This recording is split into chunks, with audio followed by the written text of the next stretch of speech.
आज से हम चर्चा करने वाले हैं आरसीएम बिजनेस के वो ऐसे नियम जिनकी अगर आप सावधानी रखें, जिनको हमेशा ध्यान रखें, तो आप किसी भी बड़ी मंजिल को प्राप्त करने में आसानी से उसके पास जाने के लिए आपको एक अच्छा रोड मैप मिल जाएगा। और उनको इस सिस्टम में कहा जाता है 7 कार्डिनल रूल।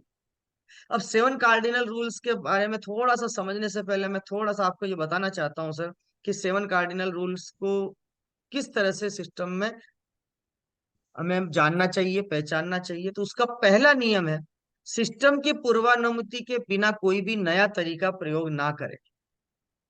सिस्टम की पूर्वानुमति के बिना, यानी do not use any new method system.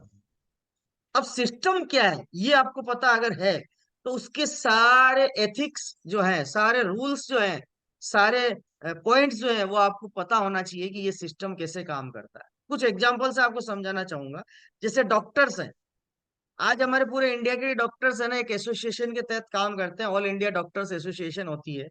उनके अपने एक रूल्स है, फंडामेंटल रूल्स होते हैं उस पर्टिकुलर डिपार्टमेंट्स के साथियों के लिए, जो डॉक्टर बन जाते हैं, एमबीबीएस एमडी मेडिसिन जो भी होते हैं, सर्जन होते हैं या फिजिशियन होते हैं, उन सब के अपने अपने एक रूल्स होते हैं।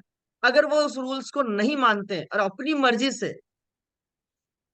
मर्जी से कोई नया रूल बना लेते हैं, अपने ही दिमाग से कुछ रूल बना के अपने इंडस्ट्री को चलाना चाहते हैं, तो यहाँ पर ये रूल बना हुआ है कि उसको परमानेंट सस्पेंड किया जा सकता है। डॉक्टर्स के सर्टिफिकेट्स को मतलब उसको नॉट अलाउड कर दिया जाता है, वो डॉक्टरी करने के लायक नहीं रहता है। यानी वहां के उसके सिद्धांतों को मानना पड़ता है, इसको कहते हैं सिस्टम। यानी उनका एक सिस्टम बना हुआ है, वो उस सिस्टम से चलेंगे तो वो आगे बढ़ जाएंगे, और उसके नाम और ब्रांड की भी इमेज ग्रोथ होती जाएगी। ठीक इसी तरह से हमारे देश की आर्मी, आर्मी के अपने रूल्स हैं।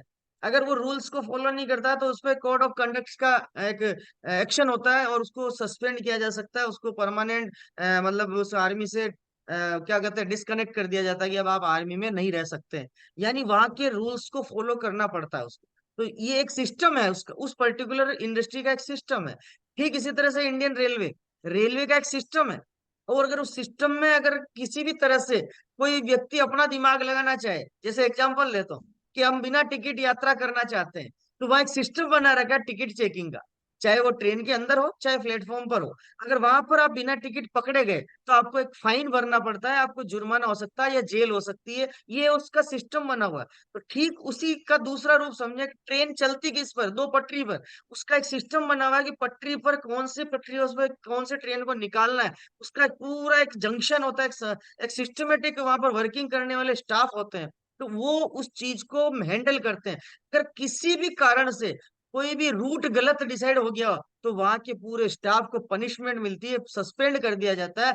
वहां पर इस पर एक एक्शन लगा, मतलब बना, एक्शन लागू हो जाता है। वहां पर उसके लिए एक पूरी एक कमिटी बैठा दी जाती है कि ये उसने कैसी गलती करी तो क्यों करी है, और जब उसकी गलती प्रमाणित हो जाती है तो परमानेंट अपनी नौकरी से हाथ धो बैठता है। यानी वहां का एक सिस्टम बना हुआ है। और हिंदुस्तान में सबसे बड़ा नेटवर्क है, वर्ल्ड का सबसे बड़ा नेटवर्क है हिंदुस्तान का, रेलवे का। ठीक इसी तरह से एयरलाइंस का एक सिस्टम, उसकी फ्रीक्वेंसी किस एरिया में जाएगी, उसका एयर रोड जो है वो किस एरिया में डिसाइड किया हुआ है, वो वहां से उसको पूरा नीचे से गाइडलाइन मिलती है एयरपोर्ट से, और वो प्रॉपर हवा में, पूरा आसमान में उसी दिशा निर्देश के साथ वो चलता है। अगर किसी भी कारण से वो उस रूल को नहीं मानता है, तो उसके साथ में उस एयरलाइन से, उस एयरक्राफ्ट को चलाने वाला जो पायलट है, उस पायलट पर बहुत शानदार तरीके से सस्पेंशन ऑर्डर लागू होते हैं, या उसको बर्खास्त कर दिया जाता है कि आपने कोड ऑफ कंडक्ट यानी रूल्स को फॉलो नहीं किया, इसलिए आप पर ये कार्रवाई की जाती है। यानी उसमें भी सिस्टम को फॉलो करना पड़ता है। रोडवेज यानी आज जो बसें चलती है, एसोसिएशन है, चाहे वो गवर्नमेंट्स की हो या प्राइवेट की हो, उनका भी एक अपना रोड मैप है, उनका भी अपना एक रूल्स है। उसके हिसाब से वो बसें चलती है, मर्जी से कोई ड्राइवर उठा के बस नहीं चलाता।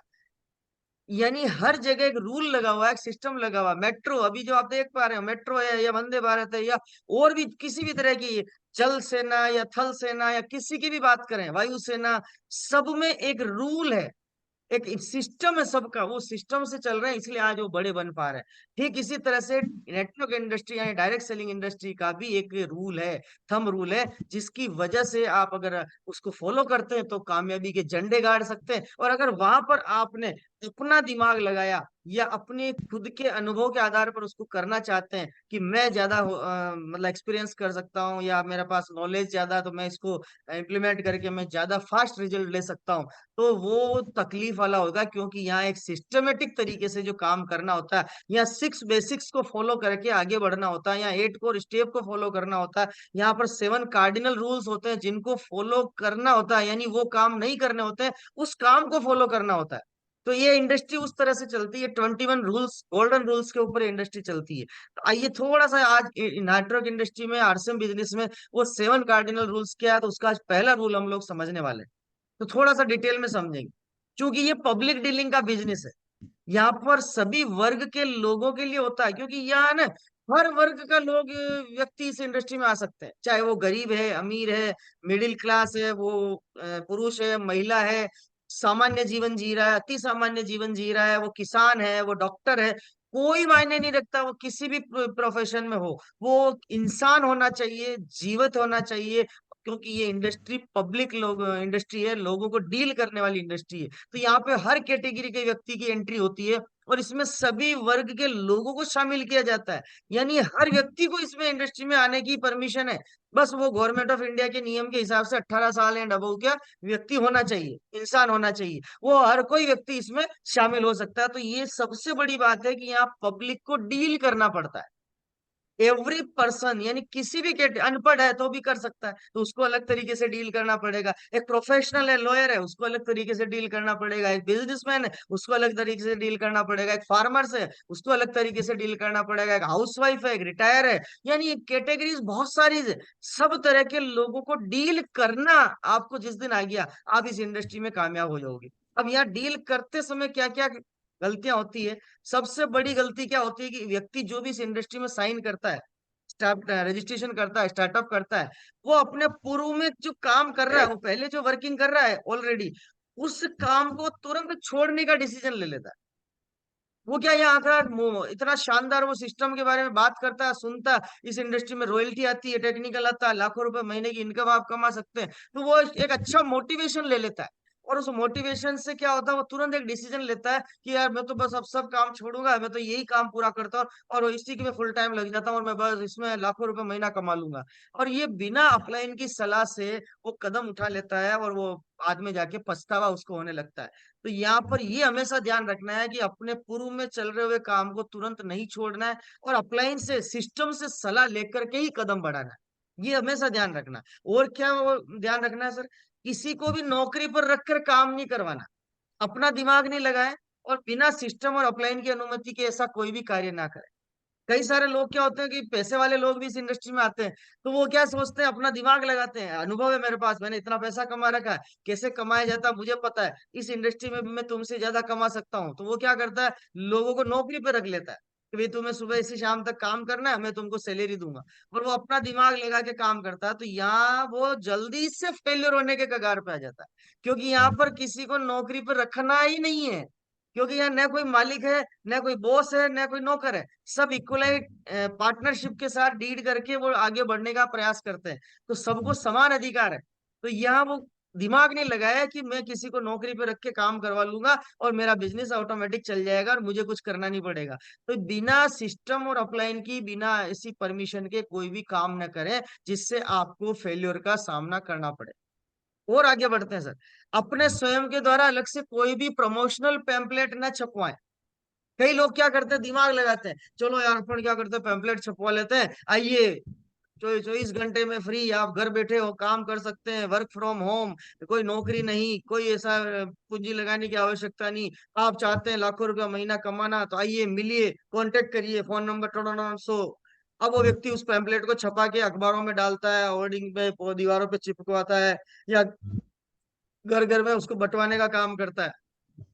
ऐसा काम गलती से ना करें, क्योंकि ऐसा करके आप उस इंडस्ट्री की वैल्यू तो खत्म कर ही रहे हो, साथ में आपका वैल्यू भी खत्म हो रहा है।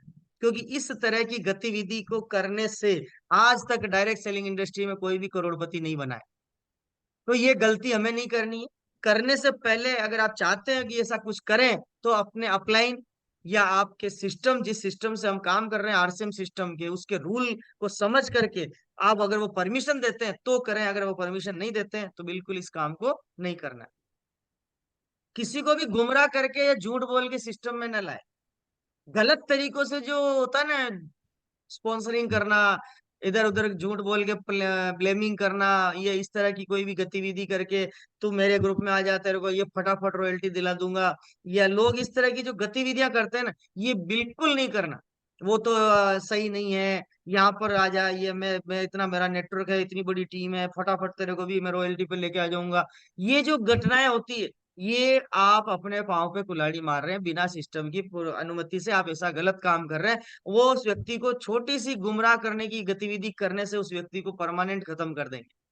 तो कभी भी इस तरह की आपको मिस गाइड नहीं करना, या मिथ कमिटमेंट नहीं करना कि किसी भी तरह से आप ये कर देंगे, वो कर देंगे, ऐसा हो जाएगा तू मेरे साथ, ये नहीं करना।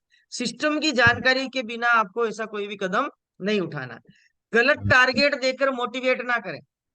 कोई भी ऐसा गलत टारगेट नहीं देना कि बस एक महीने में धड़ाधड़ ये बिलिंग कर दो, रॉयल्टी आ जाएगी, वो आ जाएगी। हाँ, इस तरह की घटनाओं से बचना है। ऐसा नहीं करोगे तू तो इस महीने ना 100 पीस गामा की बिलिंग कर दे, अगले महीने मैं बेच दूंगा। ऐसा बिल्कुल नहीं करना।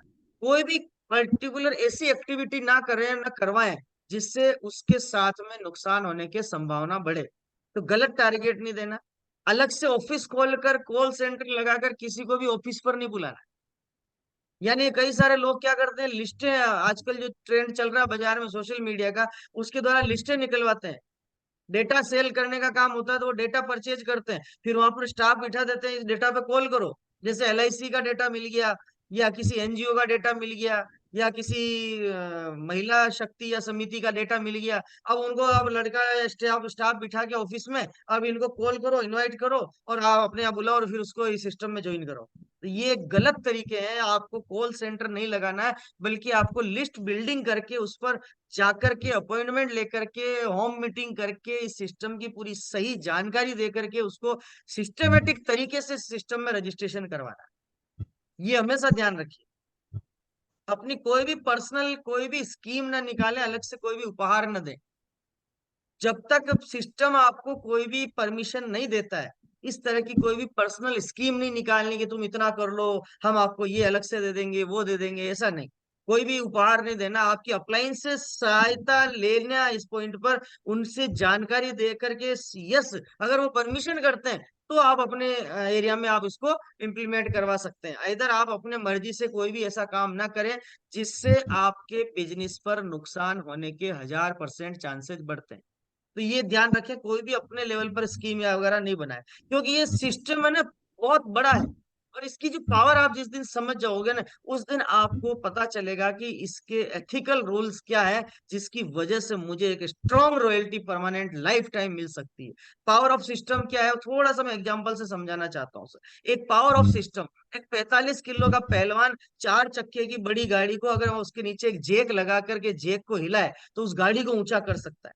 ये जेक की ताकत है, उस 45 किलो के पहलवान की ताकत नहीं। तो जेक, इसमें एक सिस्टम है जो उस कार का, 4 चक्के की गाड़ी का और 45 किलो के पहलवान का बीच का सपोर्टिंग सिस्टम है, जिसको कहा जाता है, अगर वो सिस्टम नहीं होता तो इस अकेले इंसान को उठाने में, इस गाड़ी को ऊंचा करने में पसीना आता है और वो कर नहीं पाता।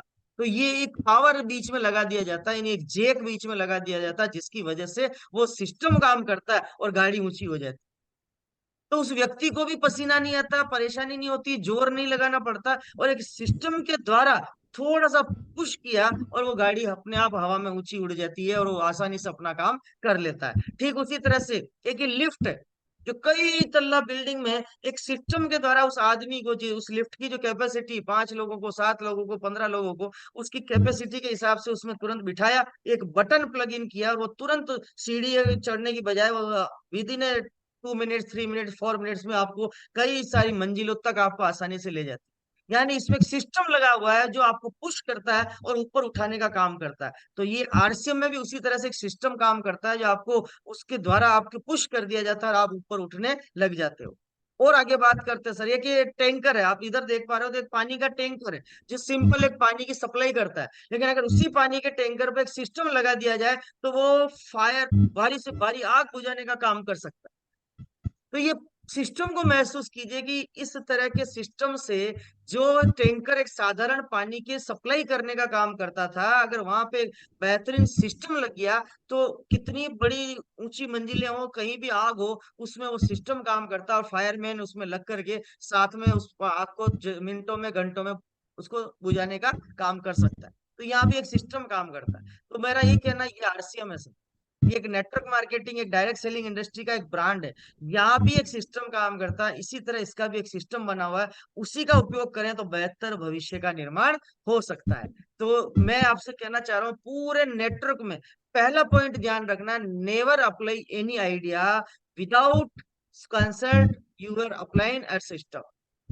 आप बिना अपलाइन और सिस्टम की पूर्वानुमति के कोई भी ऐसा कार्य ना करें, कोई भी ऐसा आइडिया अप्लाई ना करें जिसकी वजह से आपका सिस्टम आपके साथ काम ना करके आपको नुकसान पहुंचा रहा हो। तो उस चीज को समझे कि अपलाइन और सिस्टम से कंसल्टेशन बहुत इंपॉर्टेंट है। तो आज हमने ये पहला पॉइंट कवर किया है, और अगले लेसन में हम लोग पॉइंट नंबर 2 को कवर करेंगे।